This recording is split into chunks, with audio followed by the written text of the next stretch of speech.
Welcome back to our channel education SKG में। तो आज की हमारी वीडियो में हम लेकर आए गए हैं जो काव्य प्रकाश है, जो आचार्य मम्मट द्वारा रचित है। उसमें अलंकार जो टॉपिक है हमारा तो आचार्य मम्मट द्वारा अलंकार दो प्रकार के हैं, शब्दालंकार और अर्थ अलंकार। शब्दा में अनुप्रास, यमक और श्लेष है, और अर्था में उपमा, रूपक, उत्प्रेक्षा, भ्रांतिमान, सर्वोक्ति इत्यादि होते हैं। तो आइए हम शुरू करते हैं। सबसे पहले हमारा है शब्दालंकार में। तो शब्द में अनुप्रास यानी कि वर्णों की समानता अनुप्रास अलंकार है। वर्ण साम्य अर्थात स्वरों के समान होने पर भी वर्णों की समानता क्या कहलाता है? वर्ण साम्य अनुप्रास। ठीक है, स्वर हो या शब्द हो, उनकी समानता जहाँ पे मिलेगी वहां पे क्या होगा? हमारा वर्ण साम्य अनुप्रास अलंकार होगा। अनुप्रास के भी भेद दिए गए, एक है छेका अनुप्रास, एक है वृत्त्यानुप्रास। ठीक है, और छेक से तात्पर्य विग्ध संत या चतुर से है, और वृत्ति से तात्पर्य है नियत वर्णों से रहने वाला रस व्यसक व्यापार।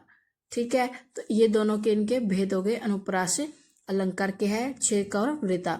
तो शब्द जो अनुप्रास है इसे हम क्या कहते हैं? एक और लाटा अनुप्रास। ये कंफ्यूजन के लिए है, या तो लाटा दे देगा या शब्दा दे देगा। तो हमें याद रखना है शब्दा का भी अर्थ क्या है? लाटा। जहाँ समान शब्दार्थ होने पर केवल तात्पर्य मात्रा का भेद होता है वह क्या है? लाटा अनुप्रास है। तो लाटा क्या है? जहाँ पर शब्दार्थ होने पर केवल तात्पर्य मात्र का भेद होता है वहां पर शब्दानुप्रास होता है। तो इसके भी कितने भेद दिए गए हैं? इसके भी हमें 5 भेद मिलते हैं, और इन भेदों को भी 2 भागों में विभक्त किया गया है। तो पहला क्या है? अनेकगत, एकगत, समागत, विभिन्न समागत और समान असमागत। तो इनको भी बांटा गया है। एक है पदगत में 2 है जिसके अंदर आते हैं, एक है नामगत में जिसके अंदर ये 3 आते हैं, समागत, विभिन्न और असमागत वाला। ठीक है, यानी कि तीसरा, चौथा और पांचवा आता है इसमें, पहला और दूसरा आता है पदगत में।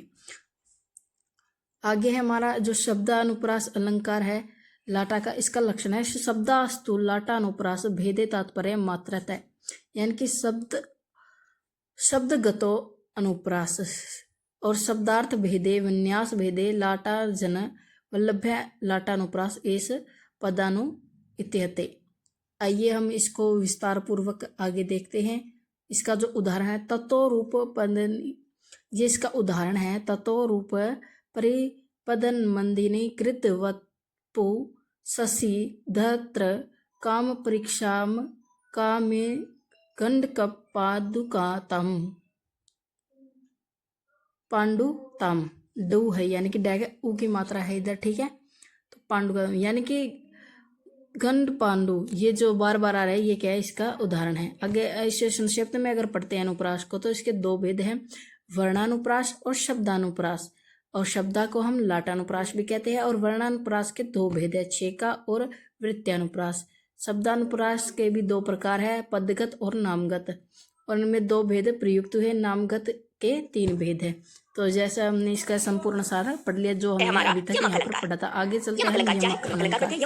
अर्थे सत्यार्थे भिन्ना वर्णानाम सपुन श्रुति यमक। कहना चाह रहे हैं कि अर्थ भिन्न नाम अर्थात भिन्न भिन्न अर्थ वाले पूर्ण वर्णानाम वर्ण समुदाय का पुनः श्रुति सा, कह रहे हैं कि पूर्व क्रम से ही आवृत्ति क्या कहलाती है? यमक कहलाती है। वहाँ पर कौन सा अलंकार होगा? वहाँ पर क्या कहने का प्रयास कर रहे हैं? आइए इसे विस्तार से पढ़ते हैं। क्या कह रहे हैं? वो कह रहे हैं इसका लक्षण है अर्थे सत्यार्थ भिन्न नाम वर्णानाम सपुन श्रुति यमक। कह रहे हैं कि अर्थ होने पर भिन्न भिन्न अर्थ वाले वर्ण समुदाय का पूर्व क्रम से ही आवृत्ति, वर्णानाम वर्णों की पूर्व क्रम से ही आवृत्ति यमक अलंकार कहलाती है। अगर हम इस पूरे के पूरे लक्षण को देखें तो देखिए इसके 4 अंश किए होंगे। कौन से 4 अंश किए? पहला कह रहे हैं वो कि वर्णानाम पुनः अलंकार होगा श्रुति यमक। वर्णानाम पुनः श्रुति यमक। वो कह रहे हैं कि वर्ण समुदायों की आवृत्ति यमक अलंकार है। वर्णानाम पुनः श्रुति यमक, ये वर्ण अलंकारों की जो पुनः पुनः प्रयोग हो रहा है वो क्या कहला रहा है? हमारा यमक कहला रहा है। परंतु इसमें तो एक प्रॉब्लम है, ये तो हम लाटा अनुप्रास में भी पढ़ के आए हैं कि वहां पर भी वर्णों की आवृत्ति अगर होगी वर्ण समुदाय की आवृत्ति तो वो लाटा अनुप्रास होगा। तो वो दूसरा क्या कह रहे हैं? दूसरा बोले क्या है कि अर्थ भिन्न नाम अर्थात कहना चाह रहे हैं कि अर्थ भिन्न होंगे उनके। इस प्रकार लाटा अनुप्रास में तो एक ही अर्थ होता है वर्ण समुदाय का, परंतु यमक अलंकार होगा तो उसमें जो हमारे दोनों के दोनों शब्द हैं, वर्ण समुदाय है, उनका अर्थ भिन्न होगा। नेक्स्ट उन्होंने तीसरा क्या है? अर्थे सती। अर्थे सती से कहने का तात्पर्य है कि यदि अर्थ हो तो भिन्न हो। क्या मतलब है कि जो 2 हमारे युग हैं, शब्दों का जो वर्णों का जो समुदाय है वो है तो, बट उनके जो दोनों के अर्थ होंगे वो भिन्न भिन्न होंगे, तब इनका कहलाएगा यमक कहलाएगा। आपने हिंदी में पढ़ा होगा बचपन में भी हम पढ़ते हैं ना जब हो, अपने जिसको भिन्न लेते हो, हैं कनक अर्थ को, क्या कनक का हमें एक अर्थ होता अलग है अलग सोना, मिलते दूसरा हैं। अर्थ होता है जैसे वही कि उनके कहने का तात्पर्य है कि यमक हो, हम परंतु उन दोनों में कनक क्या का हो, दोनों के अर्थ एक तो हो भिन्न गया भिन्न हो, समान वर्ण हो, सोना, अर्थ भिन्न। एक का हो नेक्स्ट गया उन्होंने जो किया है जो चौथा क्या कह रहे हैं वो, मधु क्या है में जो पीने सा से क्या का तात्पर्य है? उनका सा से होता है, तात्पर्य है कि शराब वर्णों की कहते हैं पुनः जिसे। श्रुति पूर्व क्रम से सा ही का होनी क्या चाहिए, होता है? सा वर्णों का की जो वर्णों श्रुति हो की रही है, पुनः दोबारा से जो वर्ण आ रहे श्रुति हैं वो पूर्व क्रम से आने चाहिए, ऐसा पूर्व ना हो क्रम कि हमने से क्या ही लिख दिया है, होनी चाहिए, दोबारा जो यानी आया कि है, मान लो आ गया पूर्व है क्रम से ही होनी। सरो, जैसे सरो लिख दिया, रस नहीं ये नहीं लिखेंगे, होना यानी चाहिए कि क्योंकि इसमें क्या हो सैब गए को हैं, आगे वर्ण पीछे नहीं आपस में करना। परिवर्तित हो गए अगर हैं। यहाँ आगे पे हो गया है सरो है सरो, तो और पीछे यहाँ पे हो भी गया है सरो रस, ही तो आना ये चाहिए। उचित नहीं है। अगर यहाँ अगर पर सरो आगे है तो दूसरा भी सरो ही होना रस चाहिए, है अगर रस है तो तो यहाँ पर भी रस ही होना चाहिए, पीछे तभी भी वो क्या रस ही कहलाएगा? आना चाहिए, यानी कि अलंकार हमारा इनको यमक रो या अलंकार मात्रा कहलाएगा। किसी भी प्रकार की आगे कोई समझ में आपको कि मात्रा यमक अलंकार नहीं क्या है? जोड़ इसी सकते, प्रकार ठीक उन्होंने है। क्या कहा है कि और यमक अलंकार के पाद उन्होंने 11 भेद वृत्ति बताए, यमक और के कैसे 11 भेद बताए हैं? कि कितने जो हमारी भेद पाद है? वृत्ति की 11 उन्होंने भेद उनको 4 बताए अंश गए में हैं, बांट दिया है, 1 2 3 4 अंशों में बांट दिया इन है, चारों इसके से अनुसार उन्होंने यमक जो के 11 मिलकर भेद बने किए हैं, इन्होंने ऊपर वाले आचार्य मम्मट। इनके वो कौन लक्षण कौन के सी है? द्वारा क्या है, मुख, अंशों से बने संदर्श, हुए हैं। आवृत्ति, गर्भ, मुख, संदर्श, संसद, पुंज, आवृत्ति, गर्भ, पंक्ति, संदाप, युग्मक, पुंज, परिवृत्ति, प्रति, समुद्गम, युग्मक, महा, प्रवृत्ति, यमकः। ये उन्होंने जो सदमगो भेद किए और हैं 11 महायमकम। ये है भेद उन्होंने 11 यमक के प्रकार के बताए जो हैं। है चलिए नेक्स्ट पढ़ते हैं। हमें आज आपको समझ यमक में यही हमारा क्या है, यमक है। यमक क्या जो होता है? अलंकार है, यमक है इसके हमारा क्या हमें भिन्न भिन्न अर्थ होने भेद वाले वर्ण मिलते समुदाय हैं, का इन्हीं पूर्व के क्रम से द्वारा ही क्या आवृत्ति है यमक इसकी कहलाती है। रचना की है, नेक्स्ट आचार्य पढ़ते हैं, नेक्स्ट मम्मट आता है द्वारा हमारा है। श्लेष। शब्द अलंकार में शब्द अलंकार ठीक कर है। रहे हैं, शब्द अलंकार का आगे क्या होगा वाच्य हमारा? भेदे श्लेष अलंकार। भिन्ना श्लेष नाम। अलंकार को देखिए, पहले श्लेष सॉरी, इसका पहले हम यमक का क्या कर लेते पहले हैं, उदाहरण करते हैं। उदाहरण उदाहरण देखिए। यमकम यमक का का उदाहरण क्या है है? देखिए ये चारों जो है हमारे यमक के उदाहरण हैं। सरस्वती। 1 2 3 4 4 के 4 हमारे यमक के उदाहरण है। ये वाला समझिए क्या करेंगे कह रहे हैं हम। कि सरस्वती प्रसादम में स्थिति, प्रसादम चित्त में सरस्वती, स्थिति, चित्त सरस्वती, कुरु क्षेत्र कुरुक्षेत्र सरस्वती। कुरुक्षेत्र यहाँ पर राइटर जो क्या कहना चाह रहे हैं? कहना चाह रहे हैं कि हे सरस्वती, इसमें मेरे प्रति प्रसन्नता को प्राप्त सरस्वती हो के और मेरे अलग-अलग चित्त रूपी समुद्र में प्रकार भली भांति दिए गए, आप तो स्थित हो जाओ। ये हमारा किसका उदाहरण था? यमक अलंकार का ये हमारा उदाहरण है। चलिए श्लेष की तरफ आगे चलते हैं। हमारा अगला जो अलंकार है श्लेष अलंकार। वाच्य भेदन विभिन्ना यद युग पदनुष पृष्य श्लेष शब्दा श्लेषो सावक्षर दिभिन्ना अष्टा सदा च। तो इसका हम आगे विस्तृत रूप से पढ़ते हैं। तो जैसा कि हमने जो इस अलंकार श्लेष अलंकार का हमने जो लक्षण है, यही लक्षण आपको लिखना है। आइए आगे हम इसको विस्तृत रूप से है कि वाच्य भेदे भिन्न यद युग पद भाषणा स प्रेष्य श्लेष्ठयंती शब्दा श्लेषो भ्रष्ट, यानी कि अर्थ भेद के कारण विभिन्न होकर भी जहाँ शब्द एक उच्चारण के विषय होते हुए श्लिष्ट प्रतीत होते हैं, वह श्लेष अलंकार व श्लेष अक्षर आदि के भेद से 8 प्रकार का होता है। ठीक है, कितने प्रकार का बताया उसने? 8 प्रकार का। यानी कि क्या है, अर्थ क्या है विभिन्न होकर भी क्या है उनके उच्चारण समान विषयक होते हैं, तो उनके कितने भेद बताए गए? 8 भेद। आइए वर्ण, पद, लिंग, भाषा, प्रकृति, प्रत्यय, विभक्ति और वचन, इस ये क्या है हमारे 8 भेद इसके मिलते हैं। इसका जो उदाहरण होगा हम लिखें सर्वस्य हर सर्वस्य तवम सवच्छेदम तत्वरे नपो दा कार्यम मुख्यम दा नतु वर्तनम। तो इसका ये उदाहरण हम लेंगे। तो ये क्या बहुत ज़्यादा छोटा था, ये आचार्य मम्मट द्वारा है, याद रखना। आचार्य मम्मट के द्वारा जो प्रकाश में से लिया गया है, काव्य प्रकाश में से लिए गए हैं। ठीक है, ये इनके उदाहरण लक्षण और आपको ये लक्षण के थ्रू हमने किस प्रकार से इसका समन्वय अंत में उदाहरण के नीचे हमें लिखना होता है, उसकी वीडियो मैं अलग से डाल दूंगी।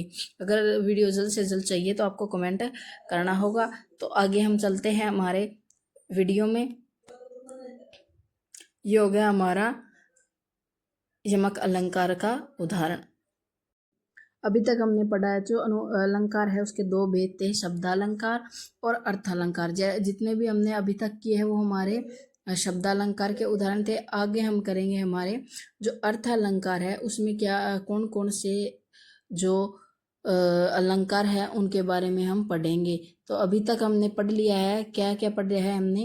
अनुप्रास, यमक और श्लेष। तो आइए अर्थालंकार के देखते हैं। अर्था में क्या है? उपमा अलंकार। उपमा अलंकार का जो लक्षण है सारधम्य उपमा भेदे। बहुत ही आसान है, आगे आगे चलते। सारधम्य यानी कि उपमा तथा उपमेय का भेद होने पर दोनों के गुण क्रिया धर्म की समानता का वर्णन उपमा अलंकार कहलाता है। क्या है? उपमा और उपमान के भेदों में होने वाले गुणों का क्रिया और धर्म की समानता का जो वर्णन है वो क्या है? उपमा अलंकार। इसके 2 भेद है, पूर्णोपमा और लुप्त उपमा। कौन सा? पूर्णोपमा और लुप्त उपमा। इसमें क्या है? उपमान और उपमेय, साधारण धर्म और उपमावाचक, ये 4 इसके क्या अव्यय को ग्रहण होने पर पूर्ण उपमा होगी। यानी कि 4 अव्यय होगी वहाँ पे पूर्ण होगी, और इनमें से 1 या 2 या 3 भी लुप्त हो गए या नहीं हो गए, उनमें क्या हो गए? लुप्त उपमा होगी। ये सब क्या है, हमारे आचार्य मम्मट ने उपमा के कितने भेद बताए हैं, 25 भेद बताए हैं। इसके कितने रूप बताए हैं, 25 रूप बताए हैं। पूर्णोपमा जिसमें क्या एक श्रोति है, 2 अर्थी है और 1 वाक्यार्थ या 2 समागता अद्वितीय, टोटल आ जाएंगे हमारे 6। इसी तरह 1 लुप्ता, 1 द्वितीय और 1 त्रिलुप्ता है। ठीक है, और एक लुप्ता में कितनी है, 13 है, द्विलुप्ता में 5 है और त्रिलुप्ता में 1 है। तो हम टोटल मिलाते हैं तो हमारे 25 क्या है इसके प्रकार बनते हैं। तो इस प्रकार से क्या है, उपमा के 25 प्रकार है। आगे हम चलते हैं उत्प्रेक्षा जो अलंकार है। संभावना उत्प्रेक्षा प्राकृतस्य समेन यतम, ये छोटा सा इसका उदाहरण है। आइए हम आगे चलते हैं। समेन उपमानेन जो प्राकृतिक वर्ण में वस्तु की समय अर्थात उपमान के साथ संभावना है, वही क्या उत्प्रेक्षा, यानी कि उपमेय के उपमान के साथ संभावना दर्शाई जाए, वहां पर क्या होगा, हमारा उत्प्रेक्षा अलंकार होगा। ये हमें हिंदी में भी पता है, उसी तरह से इसका संस्कृत में होगा। जब वर्णनीय वस्तु उपमेय में असदृश्य की संभावना की जाती है तो उत्प्रेक्षा अलंकार होता है। और संभावना का अर्थ हार्य ज्ञान तथा किसी वस्तु के यथार्थ रूप के जानते हुए उससे अन्य वस्तु के बारे में भी हमें संभावना की जाए, यानी कि किसी जो वस्तु है उसके अलावा किसी और की भाई संभावना की जाए, आवश्यकता होती है। उत्प्रेक्षा के लिए क्या आवश्यक है कि उसमें संभावना की जाती है। ठीक है, यथार्थ वस्तु की, यानी कि जो वस्तु है नहीं उसकी संभावना की जाए, वहां पे क्या होगा, हमारा उत्प्रेक्षा। इसके कुछ प्रकार बताए गए हैं कि उत्प्रेक्षा में इव शब्द का प्रयोग प्राय क्रिया के साथ होता है, किंतु उपमा में संज्ञा के साथ, और उपमा का आधार सादृश्य है और उत्प्रेक्षा का संभावना। जब उपमान लोक प्रसिद्ध होता है तब शब्द सादृश्य प्रकट होता तथा उपमा होती है, और उपमा की कल्पित होता है तो इव शब्द संभावना को प्रकट करता है और उत्प्रेक्षा होती है।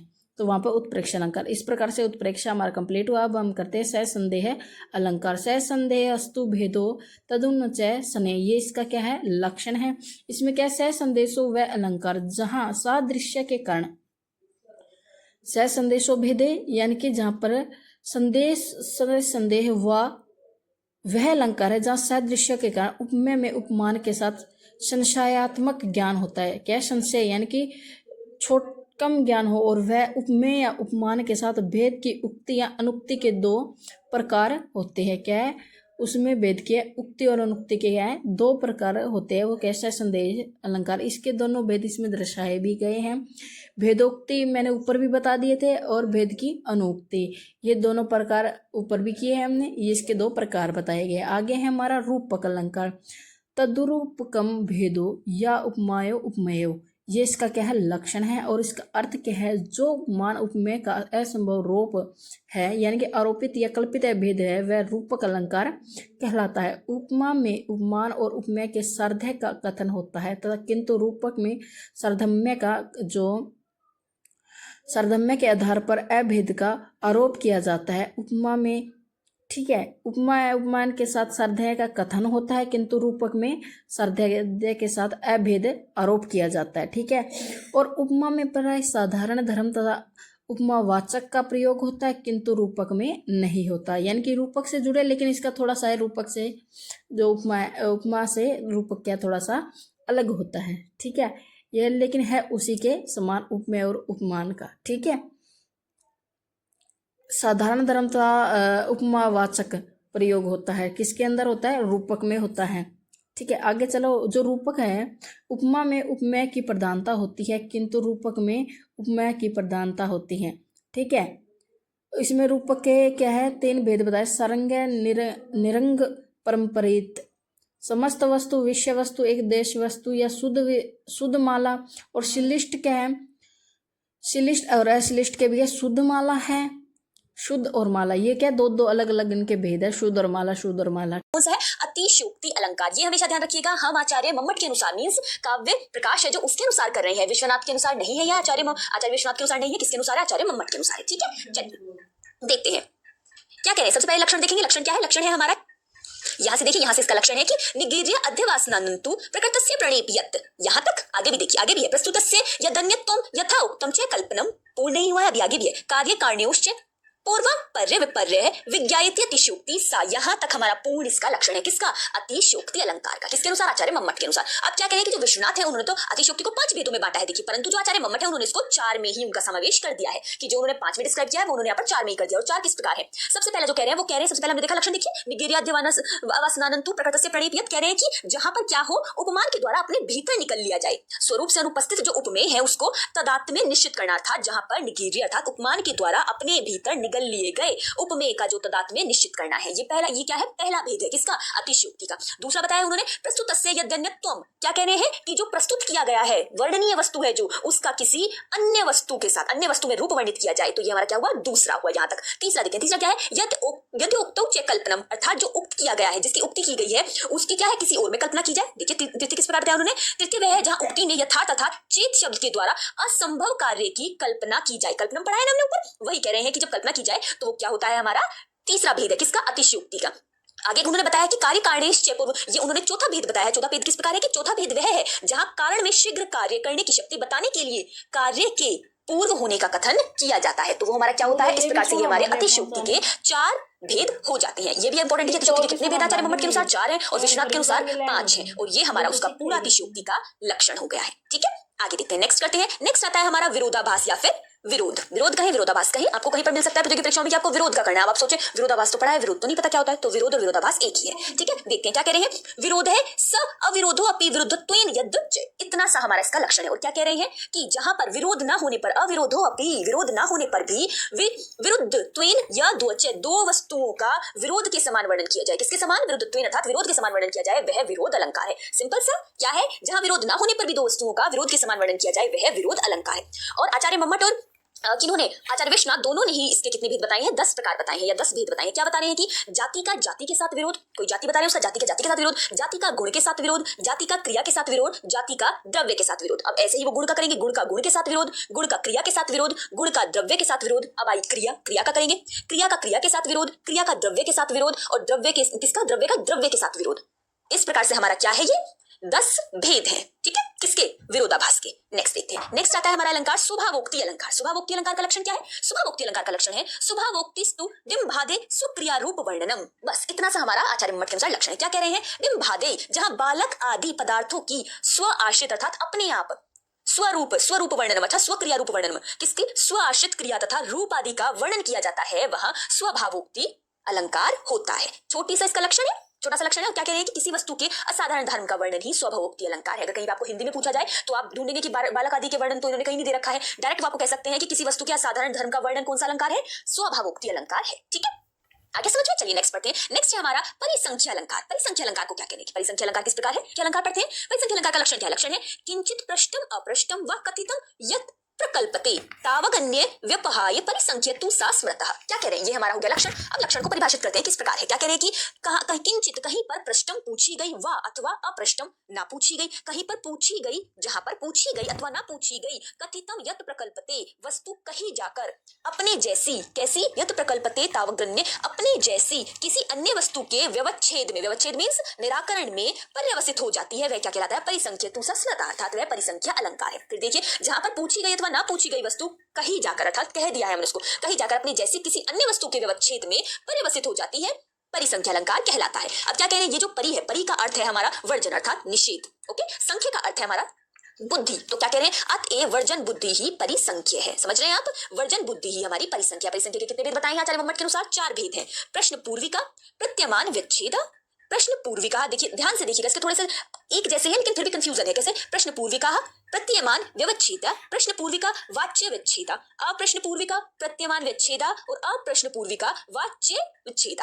ठीक है, ये हमारे इसके क्या हो गए हैं? 4 भेद हो गए हैं परिसंख्या के। नेक्स्ट देखते हैं। नेक्स्ट आता है हमारा नेक्स्ट और अंतिम किसका अलंकार है? हमारा आचार्य मम्मट के अनुसार भ्रांतिमान अलंकार। भ्रांतिमान अलंकार का लक्षण देखते हैं। भ्रांतिमान अलंकार का लक्षण है भ्रांतिमान अन्य संवित तत्तुल्य दर्शनी। सिंपल सा लक्षण, इतना सा बस, छोटा सा। ठीक है, क्या कह रहे हैं? कि भ्रांतिमान वह अलंकार है जहां पर क्या होगा? अप्रस्तुत जो है, अप्रस्तुत के तुल्य पदार्थ अर्थात जो प्रस्तुत है का दर्शन होता है। कहने का तात्पर्य क्या है? जहां पर अप्रस्तुत की प्रतीति होती है, वहां पर क्या होता है? हमारा भ्रांतिमान अलंकार है। आए समझ में? सामान्य भाषा में देखते हैं क्या है? सरल भाषा में, जहां सदृश्य के कारण प्रस्तुत में अप्रस्तुत वस्तु के भ्रम का वैचित्र्यपूर्ण वर्णन किया जाता है, वह भ्रांतिमान अलंकार है। भ्रांतिमान नाम से देखिए आप, भ्रांति, हमें भ्रांति हो गई है।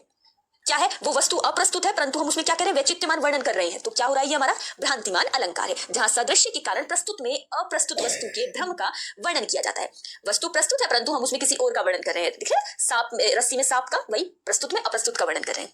ठीक है, आगे देखते हैं। एक वस्तु को निश्चयात्मक रूप से दूसरी वस्तु समझना ही भ्रांति है। ये और सरल भाषा में आ गया। ठीक है, डन। चलिए अब देख लेते हैं। तो आपको हमारा वीडियो कैसा लगा, तो वीडियो में कमेंट करें, और जो भी अलंकार रह गए उनको कमेंट में लिखें। अगर आपको हमारी वीडियो पसंद आई तो वीडियो को चैनल को सब्सक्राइब ज़रूर करें। Thank you.